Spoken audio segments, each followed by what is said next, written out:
రండి ఓనర్ గారు రే, రండి. ఓనర్ బయటికి రా నువ్వు. బయటికి రండి. రే ఏంట్రా ఏమైంది? నర్మాయ్ బుద్ధిలేని గాడిదా ఏమైందని మన నన్ను అడుగుతావేంటి? రే మర్యాదగా మాట్లాడు. నీకు మర్యాద ఇచ్చిందంటే ఇద్దరి దగ్గర అడ్వాన్సులు దొబ్బి ఇద్దరికి ఒక రూమ్ ఇస్తావా? అది కాదు నేను చెప్పేది. అలా కాదు ఇలా కాదు అంటే ముందు మా అడ్వాన్స్ మాకు ఇవ్వు. అమ్మా లోపల మోసగాలు ఎక్కువైపోయారు. ఇవ్వకపోతే పోలీస్ కంప్లైంట్ ఇస్తాం. ఆహా ఏంటి పోలీస్ కంప్లైంట్ ఇస్తారా? మీకు రూమ్ గురించి ఏం చెప్పానో ఫ్లాష్ బ్యాక్ వేసుకుంటారా? ఏంటి అప్పుడే మర్చిపోయారా? మీ రూమ్ అగ్రిమెంట్లోని ఇంతమంది ఉంటారని మెన్షన్ చేశానా? ఎంతమంది అయినా ఉండొచ్చు అని చెప్పాను. అది చూసుకోకుండా సైన్ పెట్టింది మీరు.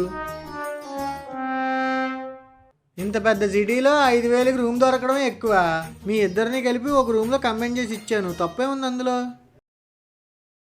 నచ్చితే ఉండండి, లేదా 1 year అగ్రిమెంట్ చేశాం కాబట్టి ఆ డబ్బులు కట్టి వెళ్ళిపోండి.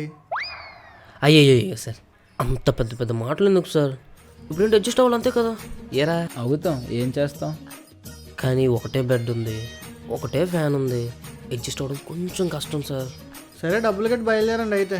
సార్ అంత పెద్ద డిసిషన్ ఎందుకు సార్? మేమే ఏదోలా అడ్జస్ట్ అయి పడుకుంటాం. పదరా. ఇంతకీ గాడిద ఎవరు? మేమే. పదా బ్యాగ్ ఉండిపోయింది.